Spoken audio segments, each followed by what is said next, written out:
Can you believe this? I spent only around $40 and brought an entire wild stream into my home. If you love natural aquascaping, stay until the end, because after this, you might want to build your own indoor stream too. Hi everyone, today I'm taking you behind the scenes of how I recreated the feeling of a real mountain creek indoors.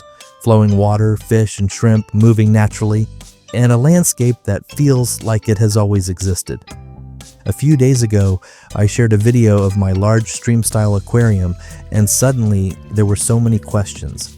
Where do you buy your materials? How much did this cost? I want to copy this, but I think my budget is too small.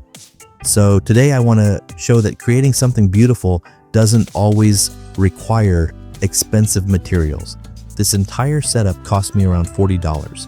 And honestly, the biggest secret isn't money, it's observation. Before buying anything, I thought about one question: what actually makes a stream feel natural? It's not expensive stones, it's not rare plants, it's not complicated equipment. Nature already knows how to design itself. So instead of sitting at home trying to imagine the perfect layout, I went outside. I spent time near a small stream, not taking photos, not copying exact shapes, just watching. I noticed how water moves around rocks. I noticed that plants don't grow in neat rows. Tall plants usually grow first, smaller plants gather underneath. Some roots cling between stones, nothing looked forced. That became my blueprint. Back home, I started with the main plant. I chose a strong, moisture-loving stream plant because I wanted something that could adapt quickly.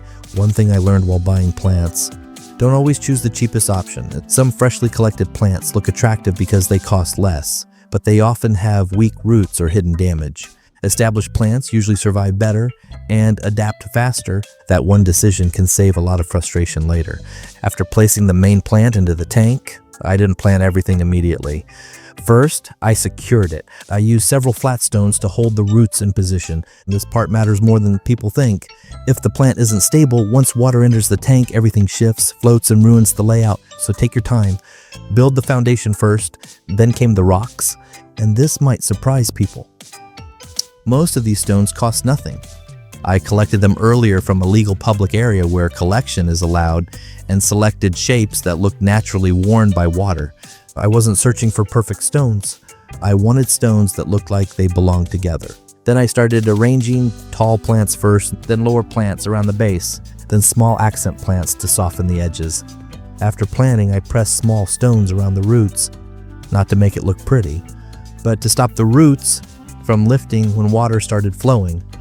Slowly, the scene began changing. What started as an empty tank became something alive. Water, stone, plants, open space, and suddenly it didn't feel like decoration anymore. It felt like a place. Then came my favorite moment: adding water very slowly, watching the plants stay in place, watching reflections appear, watching the current move around the rocks exactly the way I imagined. That's when I realized something. Natural aquascaping isn't about controlling every detail, it's about guiding nature. People often ask me, how do you make your setups look real instead of staged? My answer is always the same. Stop trying to invent nature. Go look at it. Spend an hour beside a stream. Notice where plants actually grow. Notice where rocks collect. Notice how empty spaces exist too. Nature doesn't arrange things for beauty.